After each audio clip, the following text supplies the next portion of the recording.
son. Where'd you find this?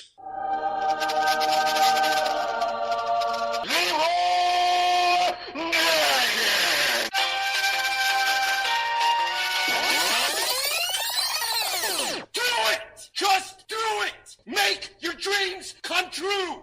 A few moments later. You are now listening to Podcast 42, the world's most popular, inaccurate, and sometimes squirreled retelling of pop culture history. Start off with white people. Wow, that sounds really bad now that we say it a second time, and that's where we're starting the episode. Those are not my views. That was just poor timing. Was it poor timing? It was poor timing. Or was it calculated humor? No, I am an equal opportunity person. By for everybody and anybody. Hitting the record button at the right time. Wait a minute. We are talking about Mel Brooks and we're being politically correct? Yeah, that's true. Yeah. Well, welcome back. Yes, this is part 2 of Mel Brooks, and we are listening to Podcast 42. Mm-hmm. Who are you guys? I'm Nicole Fasone. I'm Gary Winograd. And I'm Christopher DeVos. We still don't have James Duncan, and we still don't have JL Trost. They are MIA, but we are happy to have Gary here filling in. Yes. And providing us with the 100% Jew aspect of this Mel Brooks topic. As should be. I'm only providing the 50% view, Jew view. And we had Gary here last week recording part 1, and now we've had to drag him out for a second week. Oh, wait a minute. That's all false. Time travel. Yeah. So in part 1, oh, you know what? You want to plug the popcorn store? Yes, I own the popcorn place in Hunters Creek where we have over 100 different flavors of popcorn. So pop on in for free samples. What's Chris's favorite? He did it again. He did the same joke again. Pop on in. That's our motto. Okay. Pop on in. What's your motto? Popcorn store. I love the Buffalo Ranch and the chicken wing and ranch combo. Hot wings and ranch. Get half hot wings, half ranch in one bag, and then eat it all. You know, it reminds me, so during the Super Bowl, they had the Pringles commercial where I saw that. They were like, you could stack different flavors and make it your own. Oh, my gosh. I never thought of that, though. It's brilliant. It's the same thing. It's brilliant, but the stupidest commercial on the Super Bowl, or one of the stupid ones. But it's like Cheez-Its already thought of that because they have half Cheez-Its, half pretzel ones. But they don't like stack. Different Pringles flavors stack. one. Yeah, that's true. I never thought of that. I feel like a total idiot that I've never Think of combined how much Pringles. money you could have had if you thought of that and called up Pringles and were like, hey, let's make a commercial out of this and plug Think it during about the Super Bowl. How much more money Pringles is going to make because now you got to buy three cans of Pringles at the same time. Fair. They're I should have. Maybe we should get them as a sponsor. Yeah, you should make a Pringles popcorn. What? That doesn't make sense. I like to give Gary inane suggestions for his popcorn. He never makes any of my flavor suggestions. You should make meatloaf. What? No. Meatloaf popcorn. What was the one that we told you to make? And you're like, I've tried to make it and it wasabi didn't popcorn. Wasabi. Yeah, that's right. But meatloaf, well, I've done a hamburger popcorn, like a gourmet burger popcorn. Oh, yeah? Yeah. Did that turn out? It was okay. A little too salty. Couldn't quite get it to where the salt didn't overpower You the should flavor. have made the hamburger popcorn, and then you make a ketchup popcorn and a mustard popcorn and a pickle relish popcorn. You could sell 4 bags of popcorn instead of one, like Pringles now sells 3 cans instead of 1. Right, and I'm sorry, no, you can't mix them in the bag. You have to buy 4 different. We actually do a dill pickle, and I do a ketchup. You do a ketchup popcorn, really? I do a You ketchup have to popcorn. advertise it. How does that taste? The Like ketchup? Like ketchup on popcorn. I can't imagine eating more than 2 kernels. Once again, not one of my favorites, but a lot of people will eat it for the uniqueness of it. Oh, okay. You're drawing in the eccentric crowd. Yes, we get our traditionalists, what we call the traditionalists that want the butter and salt, the caramel, the cheese, and then we get the exotics who want the hot wings, the peanut butter, the Oreo, the jelly bean. See, I would try to catch a popcorn. I would try the weirder flavors you would do. That'd be me. Yeah, I think I'm gonna do a honey garlic one next month. I have to tell you, on your days off when you're not at the store and you got somebody else there, I just go in and I ask for samples, and I never buy anything. And we absolutely love those people. So you're not the one who comes in and tries 37 samples and then buys the $1.17 little zip bag. No, I'm not, because I don't buy anything. Ooh, Thai chili would be good. Ooh. That's a possibility. Ha, ha, ha, see? Pho faux popcorn. Faux popcorn. Yeah. Something that has no flavor and is like made out of styrofoam. I think it's called styrofoam peanuts. No, that faux noodle, whatever that is, that's become popular. Oh, PHO, not Yeah. FAUX. No. I thought you were I'm thinking, Oh, okay, gosh. fake popcorn. All right. All right. Well, speaking of popcorn, what did we talk about in part 1? We were talking about Mel Brooks and his career up until Blazing Saddles. We're right in the middle of talking about Blazing Saddles, which is a So we talked about his birth. He talked about his birth. We And talked how he got his about, start. Yeah, where he went to school, how he got into comedy, how he got into theater, his success with the producers and it being a movie and then eventually being a show, which got him 12 Tony Awards. And then he started to branch out into some other projects that weren't nearly as successful until he reached Blazing Saddles. And that's about where we're at now. That's where we left off. Can I That's where we left tell a quick side story? Because Yes, we were talking please. about him growing up Yes. that I did not get to tell the first time. Yeah. So he tells a story about when just after, I think it was just after Get Smart and the producers, and he just was starting to get successful, back in the late 60s and 70s, you know, a lot of the Jewish people, older Jewish people, would go to Miami Beach during the wintertime, and they had all the, you know, which is now all the trendy areas of Miami Beach were old Jews back in the 60s and 70s. And at one time, he flew down to visit his mother, who was down there with her friends and showing off about this her boy chick, who was the famous movie star and producer and director. So he went down and he, you know, rented a Cadillac, went and picked up his mom, take her and her friends out to dinner to show off a little bit. So he's up in the front. He's got his mom and her 2 friends in the back, and they're like about 3 inches shorter than the seat, and no one can see him and everything like that. And they drops him off at a restaurant and goes to park. He parks behind another Cadillac, and he goes. The guy who's doing it says, "Who you driving?" What do you mean, who am I driving? Says, "Who you driving?" I'm driving so-and-so around. Who are you driving? He goes, and he looks at the guy and goes, "Oh, I'm driving Mel Brooks." He goes, "Is he a good tipper?" "Oh, the best." I would imagine Mel Brooks would be a good tipper. He would be, we were talking about who would you like to go have beer or dinner with. He would be one of those ones you just like to go and just sit and listen to stories all night. Yeah. I'm sure there's plenty. All right, so pick it up. We were in the middle of Blazing Saddles where we left off, so we're going to And that pick up white in the people middle. were the only ones offended by the N-word in Blazing Saddles. Yes. When we this is Brooks talking. When we screened it for executives, there were a few laughs. The head of distribution said, "Let's dump it and take a loss." But studio president John Calley insisted they open it in New York, Los Angeles, and Chicago as a test. It ended up becoming the studio's top moneymaker that summer. The world premiere took place on February 7th, 1974, at the Pickwick Drive-In Theater in Burbank. 250 invited guests, including Wilder, watched the film on horseback. That would be awesome. That would be uncomfortable. I think we should recreate this. Boy, kind of like a drive-in movie. On But on horseback. horseback. Can you imagine? That would be so cool. Can you imagine the poop? Movie actress Hedy Lamarr, is it Hedy? Hedy Lamarr sued Warner Brothers, saying that the film's running parody of her name infringed on her right to privacy.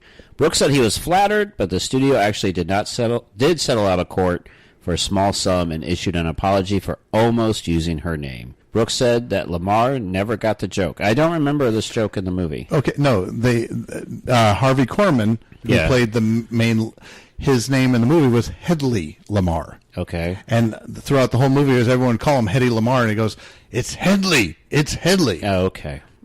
While the film is now considered a classic comedy, critical reaction was mixed when the film was released. That's hard to believe. One reviewer wrote, "Blazing Saddles has no dominant personality, and it looks as if it includes every gag thought up in every story conference.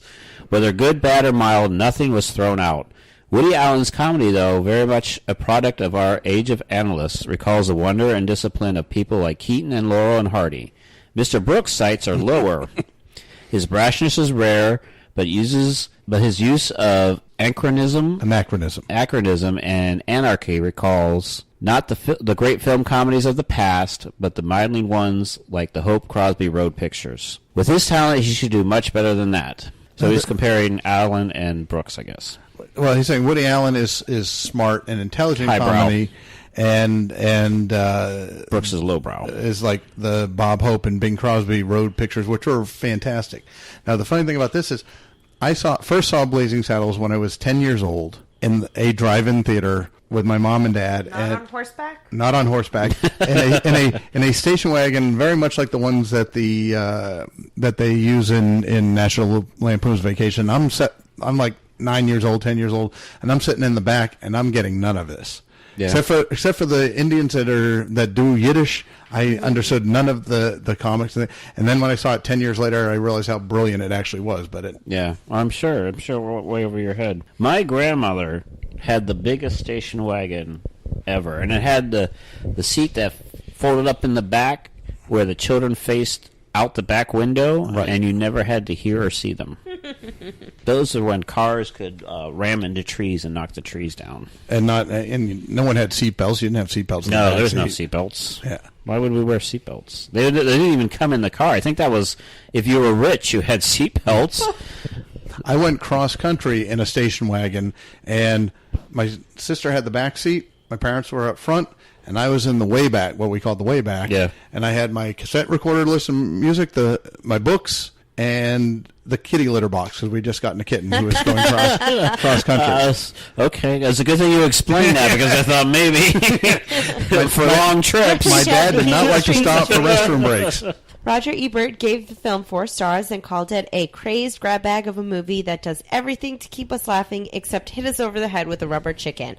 Mostly it succeeds. It's an audience picture, it doesn't have a lot of classy polish, and its structure is a total mess. But of course, what does it matter when Alex Carras is knocking a horse cold with a right cross to the jaw? He was a football player, wasn't he? Yeah. And then he was the father in Webster. Webster, that's it. The film grossed $119.5 million at the box office, becoming only the 10th film up to that time to pass the $100 million mark.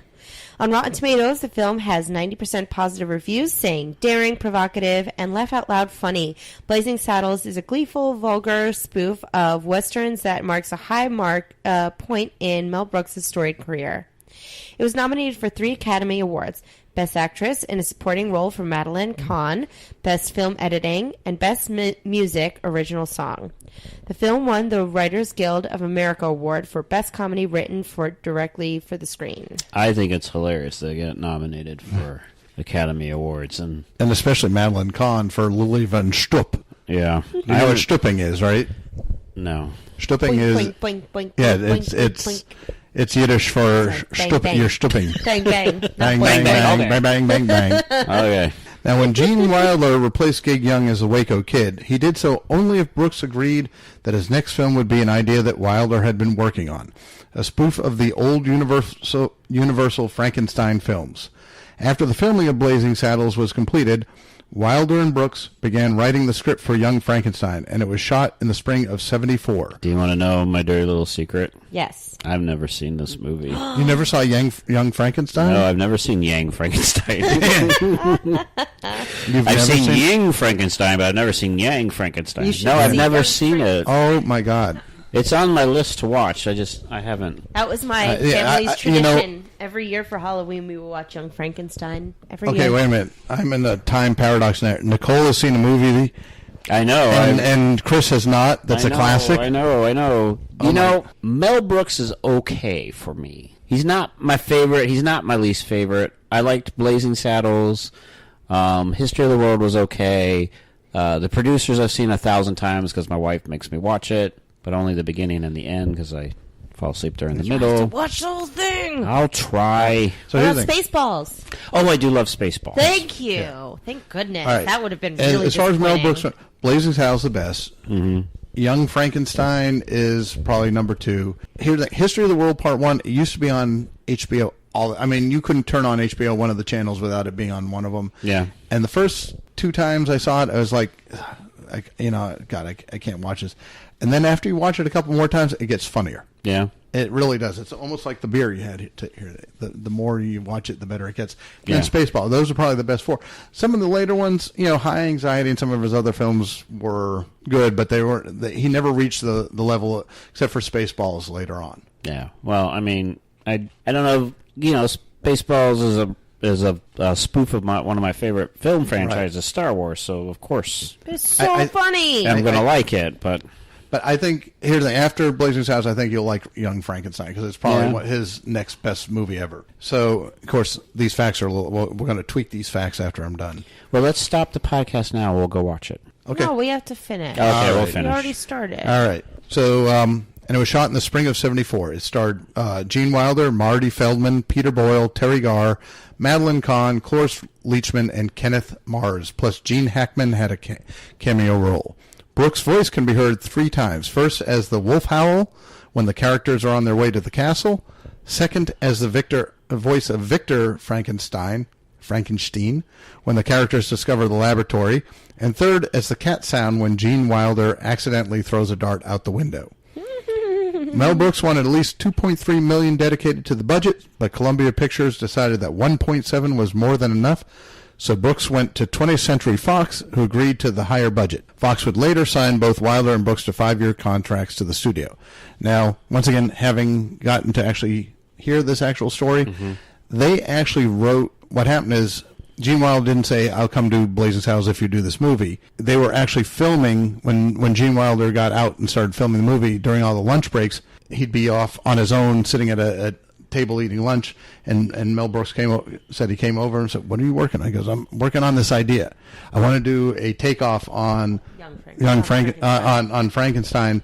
And he and Mel Brooks, Wilder and Brooks, actually worked on it and wrote this while they were filming Blazing Saddles. Okay. The more you know. And coincidentally enough, both movies opened in Blazing Saddles opened, I think, in April or May, and then Young Frankenstein actually came out in December of '74. So he actually had both of them open the same year. Oh, really? Yeah. Wow, that was quick. The cast ad-libbed several jokes throughout the film. Cloris Leachman improvised a scene in which, how do you say that? Frau Blucher. Frau Blucher. Like that? Yeah. Blucher. Blucher. Yeah. I don't know if you're teaching me how to say the name or you need a tissue. You know, it's that allergy thing. Offers warm milk and Ovaltine to Dr. Frankenstein, while Marty Feldman would move his character's hump from shoulder to shoulder. That sounds awesome. When someone finally noticed, the gag was added to the film as, "Didn't you used to have that on the other side?" A follow-up to an earlier joke where Dr. Frankenstein offers his cosmetic services and is met with the response, "What hump?" You have to watch this movie. I guess, yeah, I like the hump thing. That sounds funny. Gene Wilder says, "Huh? I like the hump thing." Everybody likes the hump thing. Like, Are we back to stripping again? like Humpty Hump, do the Humpty Hump. That's not in the movie. That's a rap song that I sang badly. Gene Wilder says the film is based on Frankenstein from 1931, Bride of Frankenstein in 1935, Son of Frankenstein in 1939, and The Ghost of Frankenstein in 1942. I actually also want to see The Ghost of Frankenstein in 1942 because I didn't know there was a Ghost of Frankenstein movie. Or Son of Frankenstein. I knew there was Son of Frankenstein. Young Frankenstein was the third highest grossing film of 1974. It earned $86 million worldwide and received 2 Academy Award nominations for writing, adapted screenplay, and sound. It was one of the best received films of Brooks' career, and critic Pauline Kael said, "Brooks makes a leap up as a director because although the comedy doesn't build, he carries the story through. Brooks even has a satisfying wind-up, which makes this just about the only comedy of recent years that doesn't collapse. Like a Saturday Night Live skit." In 1975, Brooks tried TV again with When Things Were Rotten, a Robin Hood parody that lasted only 13 episodes. Then, nearly 20 years later, in response to the 1991 hit film Robin Hood, Prince of Thieves, Brooks shot another Robin Hood parody in 1993 with Robin Hood, Men in Tights. Brooks's film used several pieces of dialogue from the TV series. In 1976, Brooks made the first feature-length silent comedy in 4 decades. Silent Movie was written by Brooks and Ron Clark and starred Brooks in his first leading role.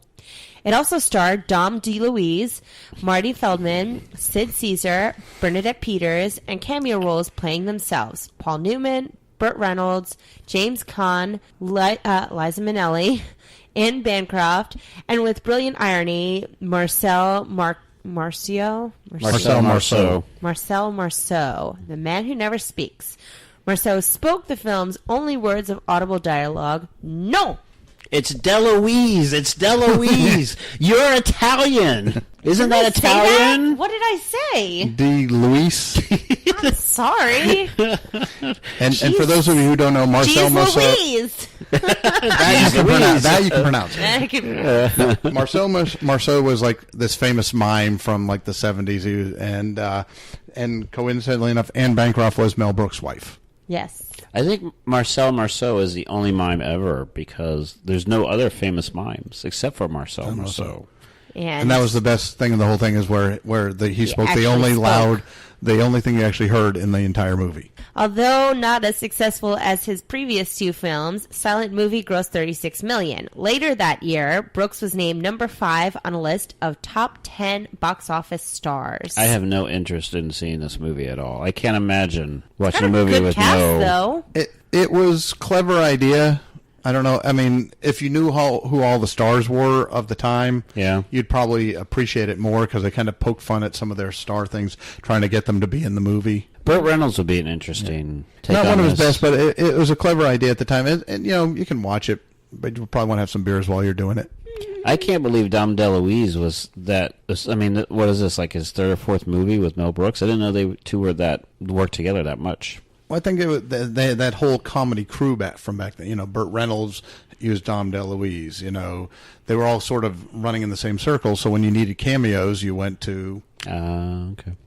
In 1977, Brooks made a parody of the films of Alfred Hitchcock and High Anxiety. The film was written by Brooks, Ron Clark, Rudy DeLuca, and Barry Levinson. This was the first movie with Brooks as the producer, and it starred Brooks, Madeline Kahn, Cloris Leachman, Harvey Korman, Ron Carey, Howard Morris, and Dick Van Patten. This film spoofs such Hitchcock classic films as Vertigo, Spellbound, Psycho, The Birds, North by Northwest, Dial M for Murder, and Suspicion.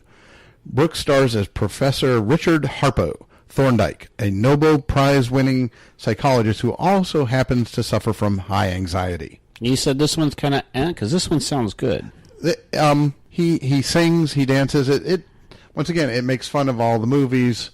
Some of the jokes are good, some of them fall a little flat. Okay. It's got to be better than Silent Movie, though. About comparable. By 1980, Siskel and Ebert called Mel Brooks and Woody Allen the two most successful comedy directors in the world today. America's two funniest filmmakers. That year, Brooks produced the dramatic film The Elephant Man, directed by David Lynch. Who knew? Did you know that? Yeah. Oh, did he say it in... Well, you met him. No, did you but- touch Mel Brooks? I did. I shook his hand. Did you? Wow. Haven't watched it since. It's been 2 years now. I know. Gross. It's looking ratty. Knowing that anyone seeing a poster reading Mel Brooks Presents The Elephant Man would expect a comedy, he set up the company Brooks Films. Brooks Films has since produced a number of non-comedy films, including David Cronenberg's The Fly, which is really good, Francis, and 84 Charing Cross Road, along with comedies including My Favorite Year, which happened to be partially based on Mel Brooks' real life. Brooks sought to purchase the rights to 84 Charing Cross Road for his wife, Anne Bancroft, for many years. He also produced the comedy Fatso that Anne Bancroft directed. In 1981, Brooks joked that the only genres that he had not spoofed were historical epics and biblical spectacles. So, History of the World Part 1 was a tongue-in-cheek look at human culture from the dawn of man to the French Revolution. The film was written, produced, and directed by Brooks with narration by Orson Welles. This film was another hit, earning $31 million. It received mixed critical reviews. Pauline Kael, who for years had been critical of Brooks, said, "Either you get stuck thinking about the bad taste, or you let yourself laugh at the obscenity and the humor as you do Brunel's perverse, dirty jokes." Now, when Brooks was talking, did did anyone ever ask why there was no part 2? That'd be my first question. Yeah, I think they did ask. I don't remember his thing because he said he always wanted to do Jews in space. We're Jews out in space. Sorry. Okay. No, keep singing. We're zooming along to No, save stop the singing. human Stop race. singing. Stop singing. When Goyim That doesn't attack- answer my question. They I Probably don't. nobody asked, is what I'm guessing. Well, no, I don't. I think he said something that he didn't know exactly where he should go after that. He had thought about it, and after all that, his real passion was to actually do Spaceballs too. A search for more money. Which I hope actually becomes a thing. Except there's no John Candy, so that would, and no Joan Rivers. So we're already out. Oh my 2. gosh, yeah, you're right. I know I'm right. Psh, But they could do Son of Worf. And Bill Paxton's the president now. no, he was So- just played He'd be the shooting down his own ship. Yeah. Bill Paxton is not president right now. But he would be a good one. He'd be Make better speeches. In 1983, Brooks produced and starred in, but did not write or direct, a remake of 1942 Ernest. Oh, this is going to be tough even for me. Lubitsch's film To Be or Not to Be. The film got international publicity for featuring a controversial song on its soundtrack, To Be or Not to Be, the Hitler Rap, satirizing German society in the 1940s with Brooks playing Hitler. Now, how can this be controversial, knowing that this man made the producers? Really, this is There really was a big actually thing? a call to this in the musical version. Oh, the producers? Yeah, they did I'm guessing, if I remember the movie at all, or the musical at all, that they actually kind of picked a soundbite from that, because that all sounds familiar to me, and I've never seen it. Oh, okay. So, to be or not to be. Yeah, I think that one he starred with Anne Bancroft, so I think that was his other reason he wanted to do that. But I don't know why it caught, unless that's when political correctness started. Maybe. The second movie Brooks directed in the 1980s came in 1987 in the form of Spaceballs. Yay! A parody of Star Wars. The film starred Bill Pullman, John Candy, Rick Moranis, Daphne Zuniga, Dick Van Patten, Joan Rivers, Dom DeLuise, and Brooks. You know, actually, Rick Moranis doesn't act anymore, so he would also probably be out. When Mel Brooks developed Spaceballs, he wanted his film to be as close to the original as possible, and even though yogurt mentioned merchandising during the movie, Brooks's deal, right. yogurt. No, merchandising. Merchandising. You didn't Jew it up. Oh. So all right, let me do the Yiddish voice. So when Mel Brooks developed Spaceballs, he wanted his film to be as close as the original as possible. And even though yogurt mentioned merchandising during the movie, Brooks's deal with George Lucas was that no Spaceball action figures were to be made. According to Brooks, Lucas said, "Your action figures are going to look like mine." Which, at one point, they were actually going to do a Lego Spaceball set. Wow. Seriously? Yeah. I would buy that. Where the real this money is my for the movie is made. Favorite Mel Brooks movie So good. out of all of them, I think. Spaceballs. Pizza the Hut. But His sidekick. Well, that was probably the Barf. closest throwback to like Blazing Saddles, where he just kind of threw everything at the screen A and complete whatever stuck. parody Yeah, of everything in that genre. And his sidekick, puke. It's barf, sir. Boff, puke, whatever. Rick Moranis might come back for a sequel. He left to raise his kids, supposedly. Yeah. His kids have to be raised by now. Yes, true. And I can't believe that Lucas was so concerned about the action figures, because there's a documentary on Netflix that's really good about all the toys that everyone loves, and one of them is Star Wars toys, and apparently he didn't make as much money on the action figures as everyone thought he did. who, Lucas? Yeah, he got like pennies on each action figure. So he only made $100 million instead of $1 billion on action figures. Well, yeah, like Mattel got like 97 cents and he got 3 cents. It was like one of those things. Like what we're getting for the podcast. Well, yeah, I get You're getting 26%. Stop kvetching. I get $500 a show. You get $10 a show. No, I have a penny. It's still right over there. James gets $5 a show, and JL gets 2 cents a show, and Gary gets to plug his popcorn store. All right. Fair. Brooks also had Lucas's company handle the post-production, citing, "I was playing ball with the people who could have said no." Lucas later sent Brooks a note saying how much he loved Spaceballs, and he was afraid that he would bust something from laughing, which I can't believe Lucas even said yes. He doesn't seem like that funny of a guy to me. Disney wouldn't say yes. No, Disney would say no. Yeah. No, There will be no more Family Guy Star Wars episodes. I'll No. tell you that right now. we need to protect. Oh, that's true. He allowed Family Guy, so maybe I have this wrong impression of Lucas. Yeah. I'm sorry, George. Bill Pullman got the part of Lone Star when Mel Brooks and Anne Bancroft saw him in a play. Pullman had never seen Star Wars. What? Now I don't like him as much. prior to filming. Brooks had initially been trying to sign on big-name actors such as Tom Cruise or Tom Hanks to do the film. Probably good he did not get Tom Cruise.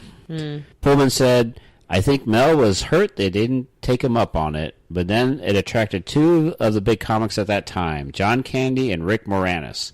Once that was secured, then he said, heck, I'll get somebody nobody knows. And I got a chance to do it. Daphne Zulunga, I never could pronounce her name. Zungala. She's pretty, though. Zuniga. Initially thought Brooks's film parodies too crass and not too funny. But after working with Brooks, she said, I have this image of Mel as totally wacko and out to lunch, and he is. But he's also really perceptive, really sensitive in ways that make actors respond. Such a good movie. I could quote the entire movie. All right, my favorite part is when they're trying to find where Lone Star and the princess are. And so they're like, I have an idea. Let's watch the movie. So they go to grab the movie and they put it into the space station and they fast forward. And Rick Moranis is looking at the movie and back at the camera. And he's like, what am I looking at? When does this happen in the movie? And Colonel Sanders is like, now. You're looking at now. Everything that's happening now is happening now. Go back to then. We passed it. When? Just now. You're at now. I just like Rick Moranis' helmet. Yeah, I like when they zoom in and the camera actually hits him because the camera is moving to him instead of just zooming. It's such clever comedy. Well, act it out for everybody who hasn't seen it right now. Well, I can't. Nobody can see me. Well, just do the dialogue. Dun, dun, dun, dun, dun, dun, dun. I can do, may the Schwartz be with you. I have a very funny story, actually. So, does it involve Spaceballs? It does involve Spaceballs. Okay, I was just making sure. I wouldn't only tell a Spaceballs story. So, do you remember... you have a history. It could have gone off on a whole different tangent. Do you remember in the beginning of the movie when they were talking about how the guy was not paying close enough attention and... Dark Helmet takes out his Schwartz and he goes at the guy's privates and he annihilates privates. So that actor, I don't know his name. I'm sorry. It escapes me. But anyway. Dom DeLuise. That's who it was? I don't know. Oh, I just wanted you to try to say DeLuise. Dom DeLuise. I can say Burt it. Reynolds. So anyway, whoever that actor was that had his privates taken out by the Schwartz, by Dark Helmet, he was on $25,000 Pyramid, and his partner was my grandfather. And you know, I was wondering where this was going. When you're on that show, it's kind of like a password where you have to kind of give hints but not give it away. Right. And my grandpa... In a triangle. Yeah. So my grandpa lost because he kept on giving the answer... And therefore, my grandpa did not win $25,000. So who kept on giving the answer? The actor or your grandpa? The actor. Oh. So that's why it was kind of that kind of vengeance thing. So every time he would see him in pain in the movie, he was like, at least he got revenge. Your family has a history of being on game shows. My grandfather was phenomenally smart. He was very intelligent. He was on Jeopardy. He was on $25,000 Pyramid. He was a 3-day champion on Jeopardy. Oh, yeah? It was great. I miss him very much. And you were on... I was on Primetime Live. And your mom was on Let's Make a Deal? Sure. Yeah, we'll go with that. And my grandpa wanted to be on Who Wants to Be a Millionaire, but we determined that his reflexes were not fast enough to do the buzz-in for that initial round where you had to, be the first person to buzz in with the right answer. So he never went out for it. What game show is your sister on? My sister's not on any game shows yet. There is still time. Yeah, there's still time. There's still time. When you're done listening to this, here is something else you can sink your ear holes into. Hey, my name's Paul, and I'm not an animal expert. I'm Donna, and I'm not an animal expert either. And together we do a podcast about animals called Varmints. Every week we pick an animal, do a bunch of research on it, and bring you some interesting facts about that animal. But we don't stop there. We talk about that animal in movies, TV, and other pop culture. And we talk about whether or not that animal would make a tasty dish, and how intelligent we think it is on the scale of 1 to 10. It's exactly like one of those fancy PBS nature documentaries. Except with more poo jokes. New episodes go live every Thursday wherever you find your favorite podcasts. Or you can visit us at blazingcariboustudios.com. Varmints! Varmints! Hey, it's Chris from Podcast 42. Ecosia users have planted 20 million trees, which is enough trees to circle the entire Earth. Do you know what 20 million trees does? It provides clean air for almost 3 million people. Do you know what else 20 million trees does? It offsets car pollution, it helps wildlife, it even creates jobs. How can you become an Ecosia user? Is it hard? You have to be in a tree to do this? It's really super easy. Just go to ecosia.co/podcast42. That's ecosia.co/podcast42. You search for stuff you're looking for using Ecosia search engine, like who was that guy in that movie, with the thing? What was his name? And then they take the ad money generated by your searches and plant trees where they're needed most. You don't even have to leave your chair, and a squirrel gets a new home, a kid gets a new tree house, a sidewalk gets some new shade, and the earth gets a breath of fresh air. It's free, and it's privacy friendly, meaning they're not collecting your data and selling it to everybody. It's time to heal and regenerate the world's forests. You're going to search the web anyway for dancing cat videos, so why not plant a tree while you're at it? The goal is 1 billion trees by 2020. Ecosia. ecosia.co/podcast42. This is Chris Osborne from Play Comics, and you are listening to Podcast 42.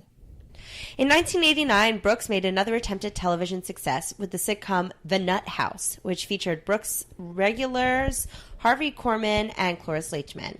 It was originally broadcast on NBC, but the network only aired 5 of the 11 episodes produced before canceling the series. In the 1990s, Brooks directed Life Stinks in 91, Robin Hood Men in Tights in 93, and Dracula Dead and Loving It in 95. I don't remember Dracula Dead and Loving It. I've never heard of it either. Life Stinks was a financial and critical failure, but it is notable as being the only film that Brooks directed that is neither a parody nor a film about other films or theater. In the 2000s, Brooks worked on an animated series sequel to Spaceballs called Spaceballs, the animated series. I did not know this. Neither did I. Which premiered on September 21st, 2008 on G4 TV. That's probably why. That's why. What is G4 TV? I don't know. Oh my God, that was the TV that it was a station that used to show like all the technological stuff back. It was like on station 233, and they would have occasionally things like this or whatever the newest games were, newest technology coming out. I didn't have that channel because my TV doesn't have letters on it. Yeah. Brooks has also supplied vocal roles for various animations. He was Bigweld in the Master Inventor in the 2005 animated film Robots. I forgot that. In the 2014 animated film Mr. Peabody and Sherman, he had a cameo appearance as Albert Einstein. Then in 2015, he voiced Dracula's father, Vlad, in Hotel Transylvania 2. Brooks is one of the few people who receive an Oscar, an Emmy, a Tony, and a Grammy. Oh, wow. Yeah. That's called something. An EGOT. A quadruple threat? No, an EGOT. An EGOT. Emmy, Grammy, Oscar, Tony. Got it. That makes sense. Some awards included a Grammy for Best Spoken Comedy Album in 1999 for his recording of The 2,000-Year-Old Man in the year 2000 with Carl Reiner. Outstanding Guest Actor in a Comedy Series for his role of Uncle Phil on Mad About You. He was great. An Academy Award for Original Screenplay in 1968 for The Producers. And a Tony for Best Original Musical Score for The Producers. He also won a Hugo Award and a Nebula Award for Young Frankenstein.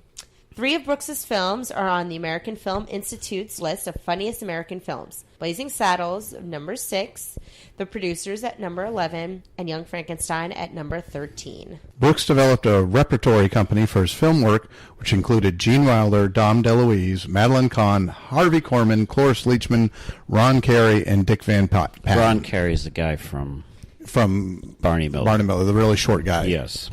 I stand corrected. That was from episode 1, which I was wrong on. And Dick Van Patten. DeLuise has appeared in 6 of Brooks's 11 original films. The only person with more appearances was Brooks himself. Brooks and his wife Anne Bancroft acted together in Silent Movie and To Be or Not to Be. Years later, the couple would appear as themselves in the 4th season finale of Curb Your Enthusiasm, spoofing the finale of The Producers. Bancroft is reportedly the one who encouraged Brooks to take the producers and Young Frankenstein to Broadway, where they became enormous successes. Brooks has said of Bancroft, from that day until her death, we were glued together. And is actually very touching when I saw him. When someone asked about him and his wife, he goes, that is the one thing I cannot speak about. It's too personal. Yeah, I'm sure. He absolutely. They had one of the great marriages in Hollywood because he just absolutely adored her, and she was his life. Yeah, why would you even ask? Well, no, I think he was asking not a personal, but just something about their life together. Oh, okay, but still. Brooks has discussed the possibilities of turning other works into future musical productions, such as Blazing Saddles, Get Smart, and History of the World Part 1. No, he didn't. No, the last one I made up. I could sing Jews in Space again. Do it, yeah. The Jews out in space. Okay, that's good. Brooks was married to Florence Baum from 1953 to 1962. Their marriage ended in divorce. They had 3 children, Stephanie, Nikki, and Eddie. Brooks then married stage, film, and television actress Anne Bancroft in 1964, and they remained together until her death in 2005.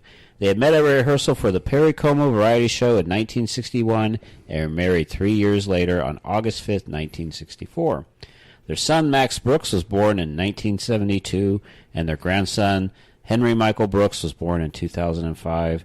And I'm a big Max Brooks fan. He is a zombie writer, and he is awesome. Mel Brooks once said that his job was to spot the insane and bizarre in the commonplace. He also said he doesn't remember saying that, but it's a very good quote. So when it came to me seeing the producers on Broadway, when it came out, I was pretty young. I'm going to say 2. No, it wasn't 2. I'm not sure what year it came out, but I don't know. my mom and my grandfather and my uncle, they all went to see it right away, and they loved it because they love Mel Brooks and they loved the movie when it originally came out. So they were very excited to see it when it came out as a Broadway show. They got the soundtrack. And my mom brought it home, and I was listening to it almost nonstop. And there are some expletives in the song, and there's some innuendo in the song. But just hearing it, you don't really understand it, especially when you're so young. And I would always say to my mom, like, oh, I love the music. Like, I love this. Can I go see it? And she's like, no, it's not appropriate for you because you're too young. I'm like, but I already know all the words to all the songs. Like, what's the difference if I go see it anyway? She would not take me to see it. Then we found out that it was closing on Broadway, and I'm pretty sure that at that point I was in high school, and I was like, Mom, we have to see it now because it's going to be gone soon. So she took me to see it, and it was phenomenal. Just great. Step 1, we find the worst play ever written. Step 2, I still only know the... I said in episode 1, but I only know the Matthew Broderick, Will Ferrell version. And I still don't understand how the plot. It still boggles my mind. Okay. It's probably I should stay awake for the middle part. You should. You absolutely should. But I don't understand, and my wife's explained it to me many times, but I still don't understand how they make more money by having a flop. Okay, so this is why. Because say there are all these investors, and they give you $2 million, which is what they do. One for me, one for you. There's a lot of little old ladies out there. You raise $2 million. What? That's one of the lines. Right. So they raised $2 million. Just explain the plot without turning into Mel Brooks. They put on this play, and they have all this money to let the show run, and they're supposed to get profit from the show. But when it's so incredibly bad that it gets canceled after the first night, it's like you raise all this money for a TV show, and you film like all these episodes, but they only air 2. Right. What happens to the rest of that money? It goes to the producers who raised the money because they did their job, and it's not their fault that the show was just so terrible. Well, it is their fault. But it's not their fault. They just backed it. So how did they go to jail then? Because they got found out. Spoiler alert. Because the show turned out to be a success. Springtime for Hitler became a success. So they had to keep producing it. Yeah. Which they didn't have the money to do. They raised enough money to only let it go on for so long where they could just take the extra profit. So if it was a success, wouldn't they have made money? Well, she's leaving out one. You're missing one part. Go for it. So confused. I'm so confused. You have investors, and you're selling 100% of stocks. Oh yeah, you have to pay back. You have to pay them back. Let's say you have 100 investors, and they all get 1%. Okay. Well, when you sell 200% of the show, You have to pay them all back. But and you're- you can only pay back 100% of it.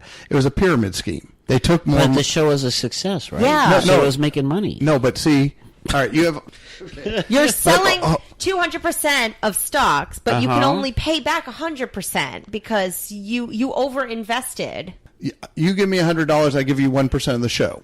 Okay. All right, so you'll get 1% of the profits, whatever I make. Okay. And you give me $100 and you get 1% of the show. Mm-hmm. Well, then if I sell $100 per person, but I sell it to 500 people, and each of those 500 people get 1% of the show, that means you sold 500% of the show. So There's no way to pay it back. Okay. I'm starting to understand. So what happens is now Leave if it to they the Jews to explain the money. So the thing is, if it's a flop, they don't have to pay anybody back because the show closes. They've taken in all this extra money, and they don't have to pay anybody back.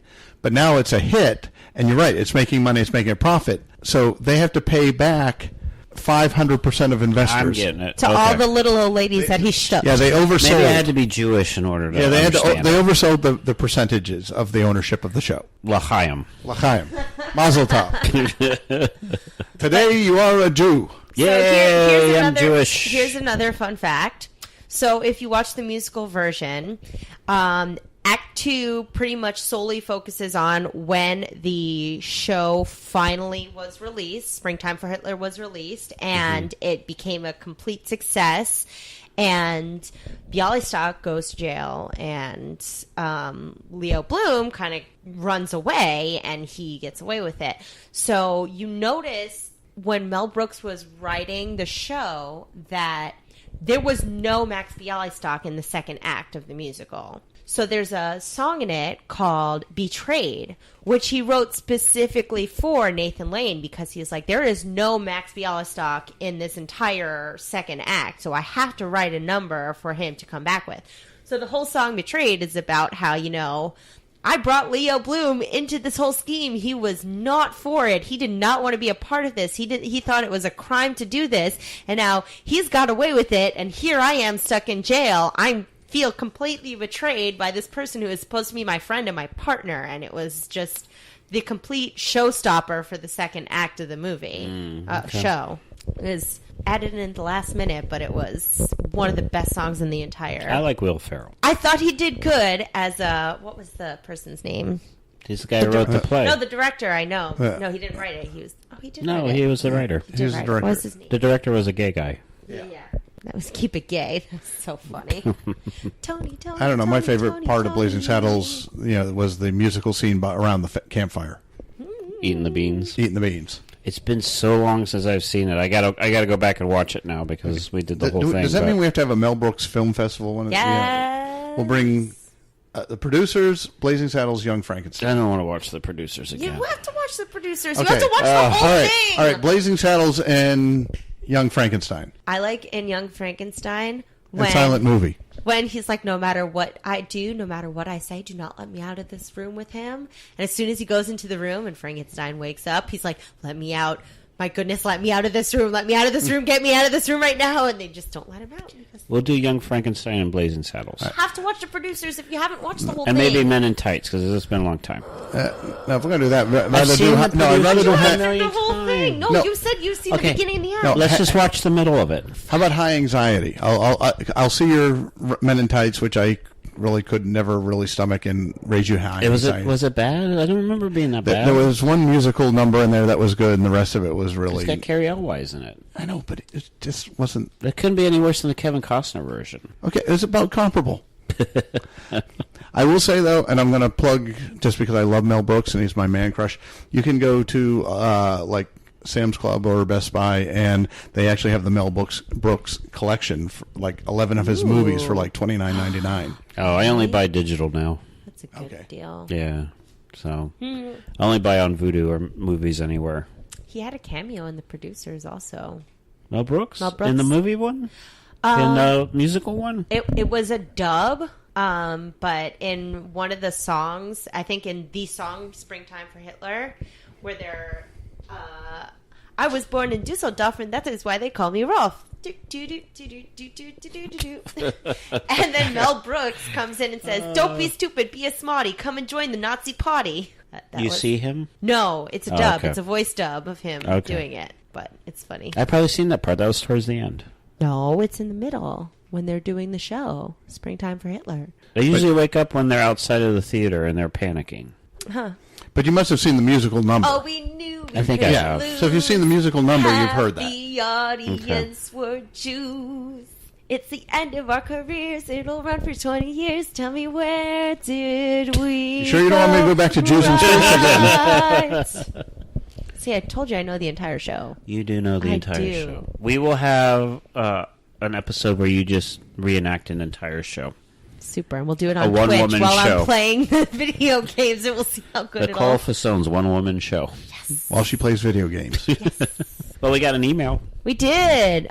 Jason emailed us. Jason said, "I heard that Jeff Goldblum is going to be at MegaCon in Orlando this year. I bet Chris is very excited for that." I am very excited. Everything's better with Goldblum. And I can see that from here where I'm sitting. Mm-hmm. Yeah.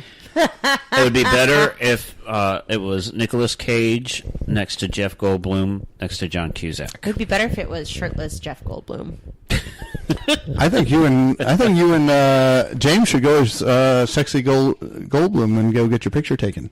Sexy Goldblum has a Funko Pop. That's hilarious. Jeff Goldblum also has a Jeep commercial.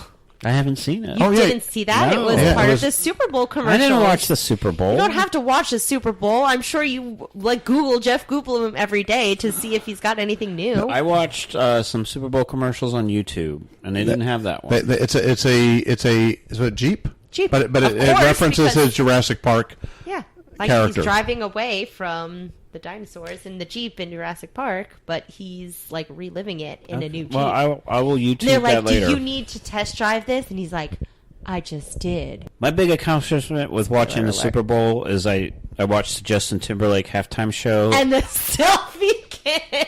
And I love the selfie kid. But I thought almost every song he sang was a Bruno Mars song originally. I didn't know that was Justin Timberlake. All Justin Timberlake. I didn't recognize anything but Sexy back. Now, was the kid a plant? I don't think so. No, there's no way something like that could be a plant. That's just a stupid freaking millennial who is on his phone instead of enjoying the freaking moment that he's in. That is hilarious. I That is hate life it. as we know it now. I hate it. It makes me so... I saw that. I was like, you've got to be effing kidding me right now. Right. This kid is really doing this. Does he not realize he is on national TV in front of everybody? 250 million people around the world. I think he can probably do a screen grab. The selfie kid has a Funko Pop. No, he doesn't. Oh, okay. He You're should. lying. Chris, no, he shouldn't. He doesn't deserve any amount of fame. He deserves to be shamed and stoned. Nathan Lane has a Funko Pop from the producers. I don't believe that either. Max Bialystock does, so. I don't believe that either. Well, somebody has a Funko Pop. I have a Funko Pop of me. I have a Funko Pop of Tina. Oh, okay. Tina Belcher from Bob's Big Burgers. surprise If you there. want to call back to one of our previous episodes. What episode is that? It's The Bob's Burgers episode. the history of Bob's Burgers, Part 1 and Part 2. James got me that Tina Pop Funko. I know. And it was wonderful. Well, I appreciate you driving out here 2 weeks in a row. No, it's a long drive out to the country, but for you guys, I'll do that. We appreciate it. Well, that's it. That's Mel Brooks in a nutshell. My hero. Yeah, he's great. My lover, according to somebody at work. 26, so he's what? My sugar daddy? 90 something. 92? Okay. Math is hard. Well, no, we're Jews. We should be good at the math. You should. 1926 and 2018. So, no, there's no way he's 90-something. He's 92. No, he's not. Pull out the calculator. It's the Italian half right now. 26. People are screaming at Oh, the he's radio. 92. He is 92. Oh, I lose $1. Oh, boy. Nothing happened. He is 92. We did the math on a calculator. And my phone went off. The cheating Jews that we are. All right, well, you could find us on Spreaker. That's what we prefer you do. It is a free app to download, and then we actually kind of, sort of, a little bit profit from it. Yes. So if you're going to listen to us, it's really a simple thing to do to download that and find Podcast 42 on there. You can also find us on Apple Podcasts or iHeartRadio. We're on there as well now, which is another free app to download. We're on everything. We are. Anywhere Except you find for, podcasts. Google. No, we're on No, Google. we're on Google Play. We're not on Somewhere didn't want Spotify. us. Spotify didn't want No, us. no, they said no. That's okay. You could find us anywhere else but Spotify, and we'll be very happy that you're listening. We also have a Facebook group, the official Podcast 42 Show group page on Facebook. It will ask for you to join the group, and you will need permission to do so. We will grant anybody permission. All that we ask is you tell us how you found out about us. It's pretty simple. If you're listening to this episode, just say, we were listening to the Mel Brooks episode. And then you're joined on the group, and you get to see lots of hilarious memes and jokes every single day. Every day. Every day. Sometimes 4 times a day. Sometimes 80 times a day. And lots of Jeff Goldblum pictures. I love Jeff Goldblum. We should do a Jeff Goldblum episode. Let's do it. Is he in a lot? I don't. Yeah, he's been in a lot of stuff. I know he was just in Thor Ragnarok. I saw that. Yeah. I actually saw that in the movie theater too. And I didn't even wait for it on Let me see how DVD. good Chris really is. What was his first network major TV show? He was on a TV show? Yep. Oh boy, I guess that's not that good, No, huh, I Gary? didn't know that. What show was he on? It was Fantasy called- Island. Nope. No, he had a regular TV show with Ben Vereen, 10 Speed and Brown Shoe. I know that show. He was on that show? He was the boy. lead. He was with Ben Vereen. He was one of them was a detective, and I think he was a detective, and one Ben was a Vereen 10 was the, speed. like the con, was it? Yeah, and the bike. It was, Danger. it was a predecessor to Knight Rider. Just Jeff Goldblum played the bike. Yeah. That's how good of an actor he is. And Ben Vereen would ride him around. I remember that show. The more you know. She's tuned out. No. He's like, I don't care. I don't care about your crushes. Listen, we'll listen to 20 minutes of a reproduction of the producers. We can talk about 10 Speed and Brown Shoe for 30 Go seconds. for it. I don't care. They got all the email plug, then we're out. Yeah. All right. If you want to email us, send us questions, because as you can see, we love questions and we love reading them on the show. Our email address is podcast42show@gmail.com. That's 42 numerically, so 42, not 42 spelled out. Come see us at MegaCon. Yeah, we're going to be there. Meeting Jeff 2018. Goldblum. Woo! In the Jeff Goldblum line. We'll be the guys with no shirts on. I'll have my shirt on, I promise. Sorry to disappoint, but I'm going to have my shirt Yeah, on. unfortunately, yeah. You'll get kicked out if you take your shirt off. No, there's some skimpy cosplayers. Oh, yeah. I could probably get away with it. I'm just not going to do it. Why Sorry. not? We could make a T-shirt with Jeff Goldblum's chest on it that you could wear. Should I have him sign my boob? Do you think he would sign my boob? Yeah, come on. What guy wouldn't sign any woman's boob? You could do Body Paint Podcast 42 on the... I'm not doing that. No, we'll get Jeff Goldblum's chest. We'll make a shirt of it, and you can wear that. And then you'll be shirtless, quote, unquote, but not. You'll be legal shirtless. Okay. Which is ridiculous, because a woman should be shirtless anyway if she wants in public. It's all the Equal same. rights. Yep. All right. Well, I'm Nicole Fasone. I'm Christopher DeVos. I'm Gary Winograd. Bye. Bye. Bye. Shalom. You are no longer listening to Podcast 42. Some of the stuff you just heard might have been embellished, made up, or just plain incorrect. In other words, don't use this show to write a book report with. You will get a bad grade. Just like all the hosts. But I'm not done yet. JL's Beer Cooler is written and performed by Cremo. Cremo is an award-winning actor and musician. For all things Cremo, including more great music, visit Cremo.com. That's spelled Craymo. He is on Twitter at Cremo. Facebook, just search Cremo Music, and also on YouTube under, you guessed it, Cremo.